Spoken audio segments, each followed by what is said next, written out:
Эфирде күндеми маалымат программасынан жыйынтыктоочу чыгарылышы студияда кызматыңыздарда Айтурган Сатиева. Саламатсыздарбы? Бул чыгарылышта. Бажы бирлигине кирүү маселеси начар жана өтө начар вариантты тандоо сыяктуу кошулууга баары бир туура келет. Бүгүн өткөн парламенттик угуулардын бүтүмү. Энергетика жана курулуштагы коррупция Баш прокуратура мамлекеттик органдар менен биргеликте коррупциялык схемаларды демонтаждоо ыкмаларын издөөдө. 36 күн газсыз жашоо түштүк аймак тургундары үмүт артпайда калышты. Өкмөт коңшуларга чыга албай жатат. Өкмөт башчысы Жомарт Турбаев жоопкерчиликти моюнга алды. Коопсуз шаар долбоорун кайра жандантуу. Министрлер кабинети борбордо видеокамераларды коюуга кайрадан тендер жарыялоо ниетинде.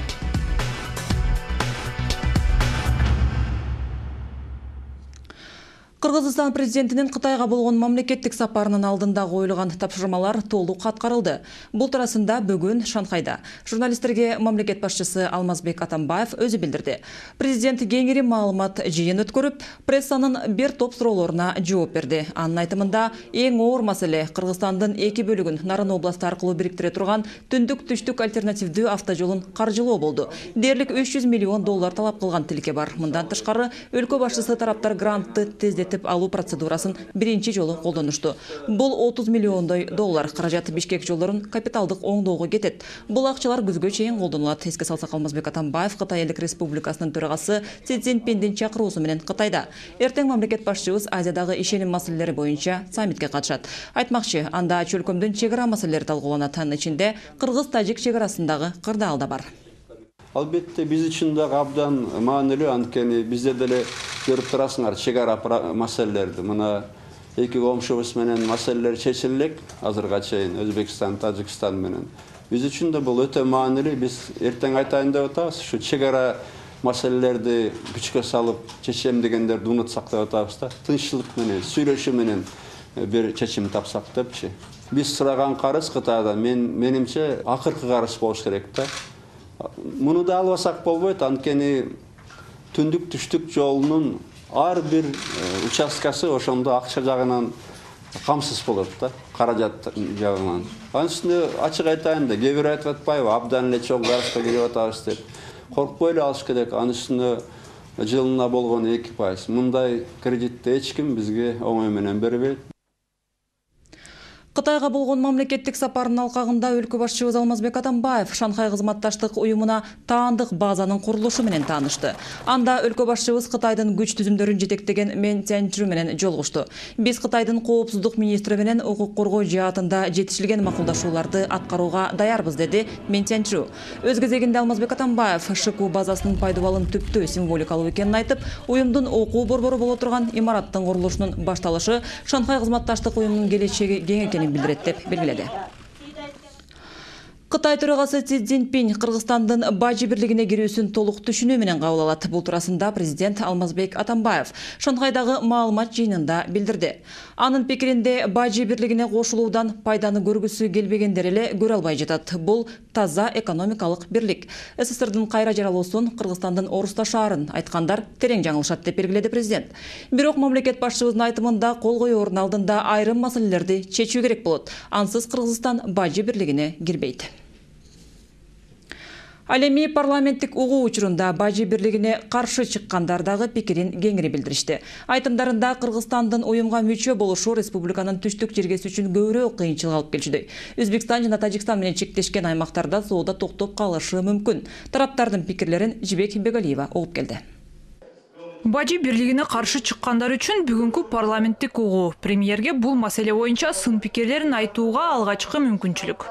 Здесь мы видим налицо неравную, опять, во-первых. Биздин өлкө жана башка мамлекеттин ортосунда атаандаштыктын шарттары ар кандай болгонун көрүп жатабыз. Орусияда дыйкандарга берилген субсидиялардын өлчөмү биздикине караганда кыйла көп. Казакстанда деле ошондой. Анан элестеткиле, алар бизге кошулганда орус жана казак чарбачылар биздин дыйкандарды басып салышат. Жаш ишкерлердин маалыматы боюнча, Орусия жана Казакстанда дыйкандарга берилген акчалай жардам Кыргызстанда берилген мамлекеттик субсидиялардан аз дегенде 10 эсе жогору. Андан кыйын шарттарга түштүк жергесинин дыйкандары түшүп калышы мүмкүн.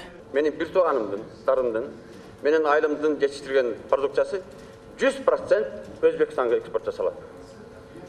Өзбекстан 30 миллион эли бар, биздин кошуна эл. Өзбекстанды биз чийип тастаган укугубуз жок. Emne üçün жалаң Қазақстан менен Россия жөнүндө сөз кыласыңар? Қазақстан менен Россия жердин киндиги ме? Товарлардын кымбатташы, ишсиздиктин жана миграциянын жогорулашы, бажы бирлигине кирүү Кыргызстан үчүн бир катар кыйынчылыктарды алып келет. Европа, АКШ, Туркия сыяктуу өлкөлөрдөн келген товарлардын дагы наркы жогорулайт. Он имеет большое количество негативных последствий. Бажы бирлигине кирүү бир катар терс таасирин тийгизет. Алардын баарын атап кетүү азыр мүмкүн эмес. Бирок биз экономиканын өнүгүүсүн кааласак, уюмга мүчө болушубуз туура болот деген ойдомун. Анткени уюмга кирбеген учурда ата мекендик экономиканы мындан да көп тоскоолдуктар күтөт. Кыргызстан бирликке мүчө болгон өлкөлөрдүн базарына кошулганда орточо бажы салык болгону 2,5% жогорулап, 7,5% түзөт. Уюмга такыр кирбей коюу дагы мүмкүн. Анда өлкө арзан Кытай товарларды сатып алуу мүмкүнчүлүгүнөн баш тартпай, арзан күйүүчү майдан куру калышы ыктымал. Бирок Кытайдан келген продукцияны тышка сатуу жылдан жылга татаалдашууда. Акыркы бир жылдын ичинде Орусия, Казакстан жана Беларусь менен товар алмашуу көлөмү дээрлик 20%-га түшүп кетти. Дордой, кара суу базарлардын кооптонгон соодагерлери бажы бирлигине кирүүнү талап кыла башташты. Экспорт өтө кымбат болуп калды. Ошону менен бирге ветеринардык, фитосанитардык жана санитардык көзөмөлдөрдүн процедуралары товарларды бажы бирлигинин аймагына киргизүүдө бир кыйла оорлоду. Азия өнүгүү банкынын изилдөөлөрүнө таянсак, Казакстандын чек арасына товарларды алып кирүү 2011 жылы 8,6 saat болсо, 2012 жылы 21,5 saatты түзүп аттагы жолу болсо 4 эсеге жогорулап атат. Ал эми Кытайдан келген товарлардын дээрлик 80% экспортко алынып чыгат. Бажы бирлигине кирбей калганда чек аралар жабылып, реэкспорт токтойт. Ансыз деле көп эмес ата мекендик өндүрүүчүлөр кардарларын жоготууга дуушар болушат. Бессмысленно отгораживаться от своих покупателей. Менимче уюмга кириш керек. Анткени биздин потенциалдык сатып алуучулардан баш тартуу туура эмес. Тигүүчү тармакты сактап калыш керек. Учурда бир тигүүчү бир үй бүлөнү багат. Ошондуктан баардык экономикалык көрсөткүчтөрдү санап чыгып, элге жеткизиш керек. Кытайдан алынып келген кездеме жана фурнитура кымбатыраак болушу күтүлөт. Азыраак киреше алуу 100 миңден ашуун адам эмгектенген ири тармакты жок кылуудан көрө оңураак. Ал эми жалпысы Кыргызстан 140 мамлекет менен соода кылса, экспорттун 40% Бажы альянсынын өлкөлөрүнө келет. Бул кийим-кечек, сүт азыктары, электр энергия жана башка. Для страны, которая пытается развивать свою Экономикасын өнүктүрөм деген өлкө үчүн эң көп соода алган мамлекеттер кирген уюмга мүчө болбой коюу акылга сыйбаган көрүнүш.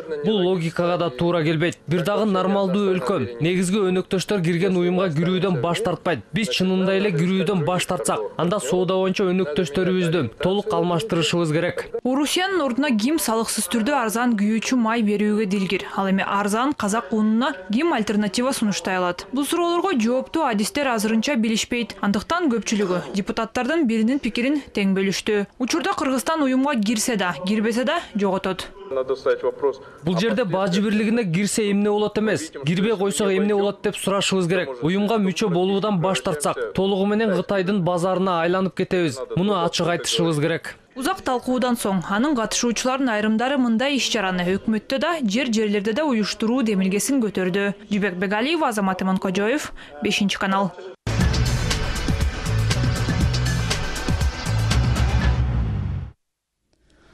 Кыргызстандын өкмөтү акыры Ош шаары жана Ош областында көп күндөн бери газдын жоктугуна моралдык жоопкерчиликти моюнга алды. Бул туурасында премьер-министр Жомарт Отурбаев парламенттин комитетиндеги отурумда билдирди. Анын айтымында бул маселени азырынча чечүүгө мүмкүн болбой жатат. Коңшу Өзбекстан газ берүүнү токтотуп, сүйлөшүүлөрдөн баш тартууда. Жомарт Отурбаев Өзбекстан өкмөтүнүн башчысына кат жазганын, ага телефон чалууга аракет кылганын, бирок эч жооп болбогонун билдирди. Газпром башчысы Миллер менен жолугушууда газ менен камсыздоонун альтернативдүү ыкмасы талкууланган. Башкача айтканда түтүк тартуу. Бирок бул боюнча конкреттүү макулдашуулар азырынча жок. Эске салсак, түштүк аймакта жаратылыш газы 36 күндөн бери жок. Өзбекстан Кыргыз газ Газпромго берилгенден кийин дароо газ берүүнү токтоткон. Ал ортодо бүгүн эле Жогорку Кеңештин тармактык комитети токтогул суу сактагычында суу деңгээли жетишсиз болгондуктан Өзбекстанга сугат суусун берүүнү чектөө маселесин карап көрүүсүн ушун берди. Эске салсак, токтогул суу сактагычындагы суу көлөмү араң 9 миллиардтан ашат. Анткени менен азыр суунун келүүсү көбөйгөн маал. Кийинки жылуулук мезгилине даярданыш үчүн энергетиктер сууну жетиштүү топтоп алуулары керек. Жазаларды аткаруу мамлекеттик кызматынын күзөт жана конвойерлоо департаментинин штаб башчысы Мурат Аманкулов ээлеген кызматынан четтетилди. Бул туурасында 24 KG агенттигине ведомстводан билдиришти. Агенттик маалыматы боюнча бул интернетте пайда болгон видео тасмага байланыштуу. Анда Аманкуловго өтө окшош адам кафеде ызы-чуу көтөрөт. Видеодо офицер болжол менен мас абалда уруш катышуучуларынын талашты чечүүгө, бандиттерди тартууга убада берип коркутат. Милиция кызматкерлеринин чууну токтотуу талабына офицер көңүл буруп да койбойт. Тасма автору видео түштөн кийин тартылганын тактайт. Жазаларды аткаруу мам кызматында бул факт боюнча кызматтык иликтөө белгиленгенин билдиришти. Эгер полковниктин күнөөсү далилденсе, ал кызматынан бошотулат деп билдиришет ведомстводан.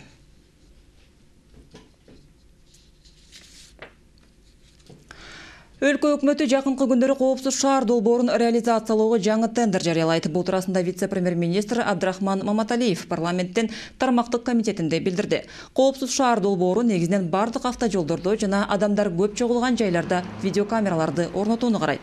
Эске салсак, Ички иштер министрлигинин долбоорду ишке ашыруунун биринчи аракетинен майнап чыккан эмес.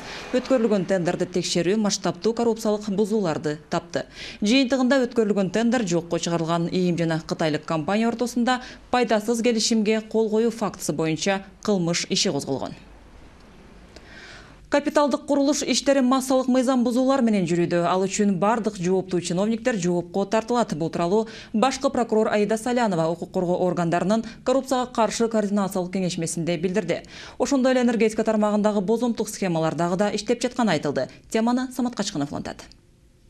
6 айда бирөөчү укук коргоо органдарынын коррупцияга каршы координациялык кеңештин кезектеги жыйыны. Бул ирет ага премьер-министр Жомарт Оторбаев катышып, өкмөт коррупция менен күрөшүүдө жаңы башталыштардын алдында экенин белгиледи. Айтымында бул илдет менен күрөшүү үчүн алгач анын келип чыгуу себептерин жокко чыгаруу керек. Бюрократия күч алып кетип, эл өкмөттүн ишин жакшы түшүнбөй жатат. Биз ар бир министрлик эмне кылат, кыскача эле түшүнүш үчүн жазып бергиле десек, аны да аткара албай койду. Бир айда жөнөкөй нерсе көйгөйгө айланды. Азыр биз болушунча мамлекеттик кызматкерлер менен коомчулук түз контактта болуусун кыскартып, адамдык факттарды көп аралаштырбайлы деп атабыз. Коррупция менен күрөшө берсек, натыйжа чыкчудай эмес. Анын себептерин жоюу керек дегендин үстүндө иштеп атабыз. Коррупция менен күрөшүүнүн аягы тыйылбай келатканын координациялык кеңешке жетекчилик кылган башкы прокурор Аида Салянова да белгиледи. Энергетика тармагын мисал кылып, өлкөнүн башкы айыптоочусунун маалыматына караганда ачылган коррупция фактылары энергетика тармагында жыл башынан бери эле 35 миллион сомго чыгаш алып келген. Ал эми 12-жылы прокуратура органдары тарабынан 31 кылмыш иши ачылып, 26 миллион сом зыян алып келген. Анын 4 миллиону гана кайтарылды. Өткөн жылы болсо 12 иш ачылып, 53 миллионго мамлекетке чыгаш алынган. Андыктан электр энергиясынын урдоолорун алдын алыш үчүн мамлекеттик таасирди күчөтүп, максаттуу саясатты жүргүзүү керек.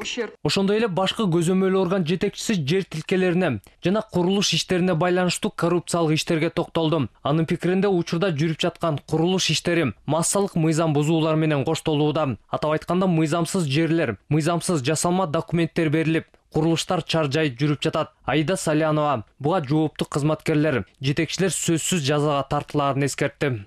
Азыр бизге бул багыттар боюнча арыздар түшүп жатат. Аларды ушул бойдон калтырбайбыз. Белбей кетүүчү нерсе мыйзамдардын сакталышын камсыз кылчу экотехинспекция иш алып бара албайт. Бул орган өзүнүн функцияларын жакшы түшүнбөгөндөй таасир калтырууда. Азыркы тапта 116 объект өз билемдик менен салынып жатат. Кылмыш иштери ачылат жана ал үчүн айрым чиновниктер жооп беришет. Деген менен коррупция менен күрөшүү системалык түрдө жүрбөй жаткандыгы айтылды. Эксперттик кеңеш тарабынан 3-4 жылдан бери коррупция менен күрөшүү алгылыктуу жүрүп жатат деп айтылганы менен кайда гана барба бюрократия, анын аркасында паракорчулук, бозомтук схемалар. В борьбе с коррупцией есть одна большая проблема. Коррупция менен күрөшүүдө бир көйгөй бар. Ал антикоррупциялык иш-чаралар индустрияга айланып баратат. Башкача айтканда, коррупцияга каршы индустрия өз алдынча, а коррупция ошондой эле жашап жатат. Анткени мындан 5 ай мурун координациялык кеңеште эксперттер көйгөйлүү маселелерди конкреттүү түрдө көрсөтүп алып чыгышкан. Бүгүн деле ошол эле сөздөр болот. Эгер бизде реалдуу түрдө сот системасы иштеп, конкреттүү жыйынтыктарды берсек, башкача болмок. Ал эми коррупцияга каршы деп иштелип чыккан программалар, жазылган иш-чаралар көп. Бирок аларды ишке ашыруу жагы колго алынган эмес дешет кеңешменин айрым мүчөлөрү. Көбү кагаз бетинде жүрүп, унутулуп калат. Самат Качкынов, Иван Чижиков, 5 канал. Учурда Бишкекте дээрлик бош муниципалдык жер калбай калды. Алардын бардыгы сатылып кеткен. Бул туурасында Бишкек мэри Кубанычбек Кулматов коррупцияга каршы аракеттенүү маселелери боюнча кеңешмеде билдирди. Кала башчысынын айтымында шаардагы башаламан курулуш көйгөйүн чечүү татаал. Анткени бул системаны 3 мамлекеттик орган координациялайт. Бул мэрия, мамлекеттик курулуш жана Мамтех экоинспекция. Кубанычбек Кулматовдун пикиринде укук коргоо органдары гана бул тармакты иретке келтирип, бул маселени өз көзөмөлүнө ала алышат. Бишкек шаарын өнүктүрүү боюнча программасын кайра иштеп чыгууга мэрде 2 жумадан аз убакыт калды. Кала кеңешинин депутаттары документке иштери чыкпай, аны иштеп чыгууга Кубанычбек Кулматовго 1-июнга чейин убакыт беришкен. Ал ортодо эксперттер борбордук кеңеш менен аткаруу бийлик ортосундагы талаш тартыш экономикалыктан саясий деңгээлге көтөрүлдү дешет. Бактыгүл Сталбек кызы кененирээк. Жаңы салыштырмалуу азыркы мэрдин программасы 1 ай мурун коомчулукка тааныштырылган. Анын ичинде шаардык кеңештин депутаттарына да. Бирок өткөн жумадагы акыркы жыйында кала депутаттары мэрдин документин катыра сындашты. Негизги наразычылык конкреттүү көрсөткүчтөр жана каржы булактары көрсөтүлбөгөндүгү. В программе практически отсутствует индикатор. Документте каражат булактарын табуу үчүн Бишкек шаарынын тургундары жана инвесторлор менен активдүү иштешүү каралган. Туура инвесторлорду тартуу керек. Жарандарды болсо ички көйгөйлөрдү чечүүдө жардамы зарыл. Бирок ички каражат резервдерине дагы басым жасалышы керек болчу. Тазалык, Зеленстрой, троллейбустук башкармалыктардын менчик колдорго берүү менен аларга кетип жаткан чыгымдардан 1 миллиард сомго жакын үнөмдөй алмакпыз. Мэриядагылар болсо документ шаарды ыкчам башкарууга лайыктуу түзүмдү түзүүгө багытталганын, каржы маселеси кала бюджетине лайык болоорун белгилешет. Бишкек шаарын тиешелүү деңгээлде өнүктүрүү үчүн андагы башкаруу системасын ыкчамдаштыруу керек. Алсак кичи райондун же жаңы конуштун тургундары кичинекей көйгөйлөрү менен мэрияга кайрылууга мажбур. Анткени жергиликтүү аким менен муниципалдык аймак башкармалыктардын укуктары чектелүү. Ошондой эле өзлөрүнүн эч кандай киреше булактар, каражаттары жок. Мындан улам мэрия эртеден кечке шаардыктардын майда чүйдө маселелерин чечүү менен гана алек болууда. Ал эми Бишкек шаарынын олуттуу маселелери болсо четке калтырылып калып жатпайбы? Андыктан маанилүү көйгөйлөрдү чечүүнүн ордуна мэрия менен жергиликтүү кеңештин депутаттарынын тирешүүлөрү жүйөсүз деген пикирлер бар. Эксперт Игорь Шестаковдун баамында өнүктүрүү боюнча мэриянын программасы айрым депутаттардын жеке кызыкчылыктарына туура келбей калды. Анткени анда көргөзүлгөн айрым мекемелердин жоюлуусу менен кээ бир депутаттардын туугандары жана жакындары кызмат ордуларынан айрылып калуу коркунучтары жаралууда. Ошондой эле мындан дагы башка себептер депутаттарды бул программага каршы турууга түртүүдө. Мы видим по правительству. Программаны сындоо менен айрым депутаттар муниципалитет башчысына кыр көргөзүп, өздөрүнүн орду жогору деп көрүнүүгө аракет кылып жатышат. Анткени канчалык депутаттын кадыры жогору болсо, ошончолук кийин муниципалитет башчысы менен сүйлөшүүлөрдү жүргүзүүгө мүмкүнчүлүктөр ачылып жатпайбы? Мындан улам көпчүлүгү жеке кызыкчылыктарын түртө башташат. Ошол эле акыркы жыйында Бишкек шаардык кеңешинин төрагасы Кубанычбек Кулматовго документти иштеп чыгууга 1-июнга чейин мөөнөт чектелди. Кала кеңешинин төрагасы Марат Аманкулов да, мэр Кулматов да бир партиядан эске алып, эксперттер тирешүү таасир этүү салмагын көрсөтүү үчүн гана болуп жатат деген пикирде. Бактыгүл Сталбек кызы, Элдияр Бектемиров, 5-канал. Кыргыз агро азык-түлүк корпорация ачык акционердик коому жоюлуп, анын ордуна Кыргыз керектөөчүлөр бирикмесинин ишин кайрадан жандандуу демилгеси көтөрүлүүдө. 1926-жылы түзүлгөн Кыргыз керектөөчүлөр бирикмеси 96-жылы таркатылып, анын ордуна Кыргыз кооперативдүү уюм иштей баштаган. Айыл жергесиндеги дыйкандарга керектүү азык-түлүктөрдү жеткирип келген. Мамлекеттик уюм болгон агро азык-түлүк корпорациясынын ордуна эми керектөөчүлөр бирикмесин түзүү маселеси каралууда. Айтылган эки уюм башкаруу ыкмасы менен гана окшоштугу болбосо, эч кандай деле байланышы жок. Нурсулуу Нуркамилова теманы улантат. Өзүнө жүктөлгөн милдеттерин так аткара албай чыгашалуу болгусу бул агро азык-түлүк корпорациясынын жоюлуу себеби. Коргоо кеңешинин иштөөү ишкана ичиндеги коррупциялык схемаларды иликтеп, министрлер кабинетине тийиштүү сунуш берген. Корпорация жетекчилиги бюджеттик каражаттарды өздөрүнө ишеничтүү компаниялар аркылуу чыгарып жатканы аныкталган. Негизи ишкана 6 жыл мурун айыл чарба продукциясын өндүрүүчүлөрдү аларга жеңилдетилген насыя берүү жана продукциясын сатуу аркылуу колдоо көрсөтүүнү ишке ашыруу максатында түзүлгөн. Эта структура, по сути, умерла. Бул мекеме бизге чейин жок болгон деп айтсак болот. Ошондуктан башкы прокуратура 4 кылмыш ишин козгоду. Учурда мамлекеттик мекеменин иши каралып жатат. Күнөөлүүлөр менимче өз жазасын алышат. Мамлекетте өз кезегинде жоюп туура кылды деп ойлойм.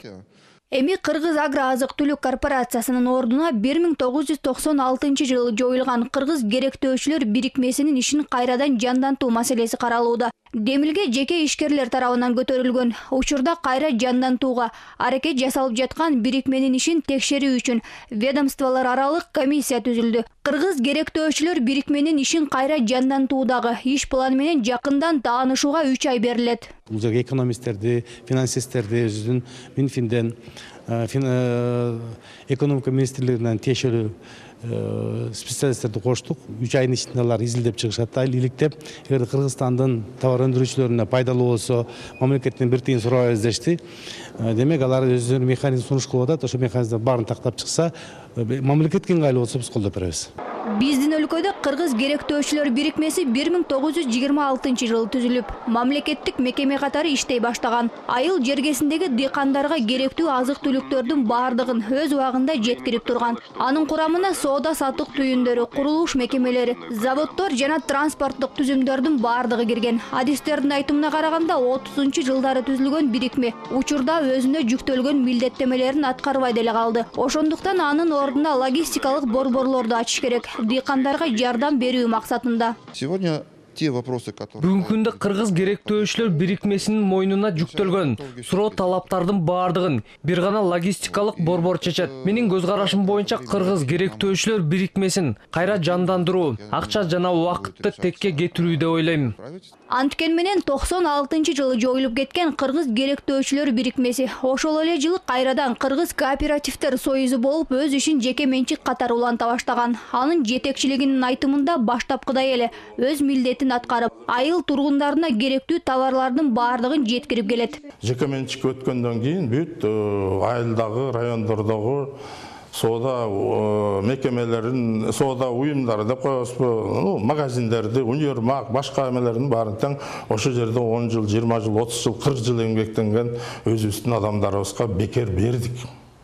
Иштеткиле, алгыла, менчиктеп алгыла, кызыл китеп алгыла, өзүңөргө жаздырып алгыла да, только бузуп кетпегиле, талкалап алгыла. Ошол магазин ошол бойдон даже андан жакшы иштеткиле деп азыр Кудайга шүгүр абдан жакшы иштеп атышат. Жамбул Абакировдун айтымына караганда Кыргыз керектөөчүлөр союзун кайра түзүүнүн артында кээ бир адамдардын жеке кызыкчылыктары жатат. Мамлекет болсо жөн гана аларды ишке ашырууда көмөк көрсөтө турчу ортомчу болууда. Мындан 2 жыл мурун 2011-жылда ушундай эле сценарий менен бирикменин ишин кайрадан жандантуу демилгеси көтөрүлүп чыккан. Кыргыз керектөөчүлөр бирикмесинин мурдагы кызматкери тарабынан. Назарматова Касира Мукашевна, ректор МАУП-ФИП азыр. Биз өзүбүз 2000-жылы алып келип ошол кишини кызматка койгонбуз. 2000-жылы. Азыр уже 14 жылдан бери ошол жерде ректор болуп иштеп атат. Азыр бизде булар правоприемник эмес. Бул азыркы Кыргыз Коопсоюз правоприемник эмес. Булар жаңы эле 96-жылы уюшулган. Мурунку Кыргыз Потребсоюздун мүлкү бул деп бизде ошон бизге баш бербейт да. Анан биз ошо сот аркылуу мына 1-инчи инстанция, 2-инчи инстанцияда Первомайскийде, межрайонный, гражданскийде, городскойдо өкөндө тең ошону тастыктап биз правоприемник экенибизди соттун чечими чыкты. Адистердин баамында керектөөчүлөр бирикмесинин ишин кайрадан жанданта турган болсо, жанагы эле коррупциялык схемалардын курчушуна алып келет. Андыктан Кыргыз керектөөчүлөр бирикмесин түзүүнүн эч кандай деле зарылчылыгы жок. Анын ордуна жогоруда айтылып өткөн логистикалык борборлорду түзүү керектиги белгиленет. Нурсулуу Нуркамилова, Урмат Мамбеталиев, 5-канал. Өткөн жыл үчүн унаа салыгын төлөбөгөн айдоочуларга 2000 сомдон айыппул салынат. 15 марттан тарта салык жана жол коопсуздугун көзөмөлдөө кызматы бирдиктүү рейд жүргүзүүдө. Алар унааларды токтотуп, ушул жылдын 1-сентябрына чейин кыймылдуу мүлк бересесин төгүш керектигин түшүндүрүшүүдө. Бул арада текшерүү учурунда шаардагы таксисттердин көбү мыйзамсыз иштей тургандыгы аныкталды. Бейрасмий маалыматтар боюнча калаада 5000ден ашуун такси бар. Алардын 1200 гана ай сайын патент алат. Ишкерчиликке уруксаат кагазы жок кармалгандарга 2000 сомдон айыппул салынууда. Бул айдоочунун 4-группада салыгын төлөптүк автоунаасына.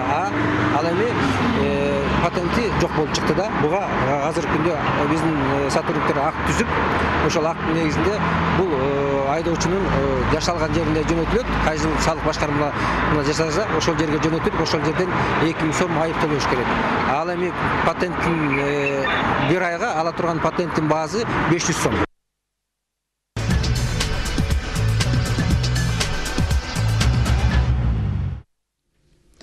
Ислам дүйнөсү Бишкекте ушундай аталышта тарых музейинде көргөзмө болуп өттү. Анда Сауд Аравиясындагы Мекке жана Медина шаарларындагы эң чоң мечиттердин макеттери жана араб жазууларынын уникалдуу каллиграфиялары коюлду. Көргөзмөнүн ачылышы Самат Качкановдун репортажында. Мекке шаарындагы белгилүү Аль-Харам мечитинин макети 2 миллионго жакын адамды батыра алган мечит Кааба ташы ортосуна коюлуп, дал өзүндөй жасалган. Мунараларына да жарыктандыргычтар орнотулуп кооздолгон. Ушундай эле үлгүдө Медина шаарындагы чоң мечиттин макети да коюлган. Булар мындан ары мамлекеттик тарых музейинде калтырылмакчы. Быйыл Бишкек шаары ислам дүйнөсүнүн шаары деп табылган. Иш-чаранын уюштурулуп жатканында ушундан. Сауд Аравиянын падышасы бүткүл дүйнө мусулмандарынын Меккедеги жана Мединадагы ыйык мечиттердин макеттерин белек катары тапшырууну буйруган. Аны менен бирге жанында мечиттер тууралуу маалымат камтылган компьютерлешкен тактаны да белек катары бердик. Мындан сырткары 100дөн ашык уникалдуу араб каллиграфиялары көргөзмөгө коюлган. Экспозициялар менен Сауд Аравиясынын элчиси келген конокторго өзү тааныштырып, таржымалдарын чечмелеп берди. Ошондой эле каалоочулар каллиграфия чеберлерине араб тилинде өз ысымдарын жаздырып алууга үлгүрүштү.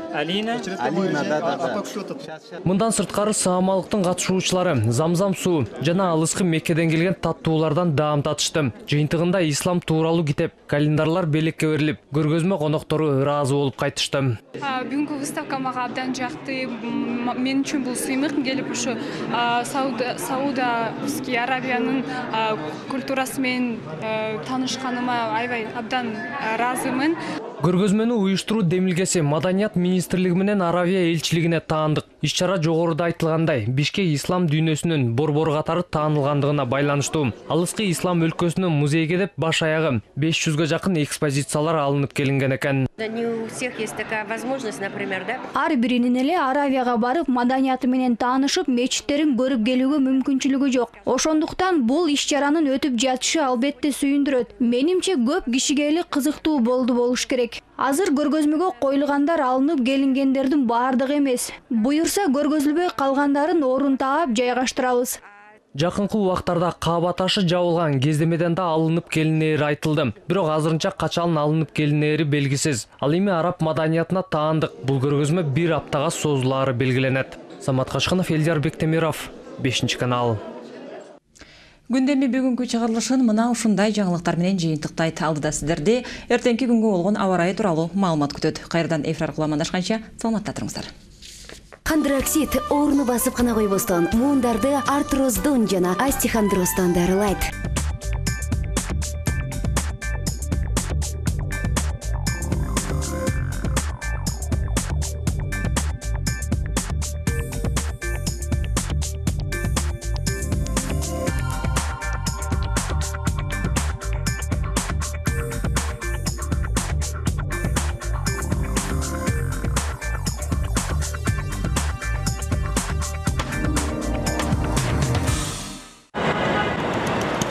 Кайнаган шаарда, жумушка чап турганда, муундар ооруп, жаныңды койбой оорутса, достордон калып, өзүңдү өзүң кыйнала. Хондроксид оорunu басып гана койбостон, муундарды артроздон жана остеохондростон дарылайт. Аркаң ооруп чыдатпай, колу бутуң сыздатат.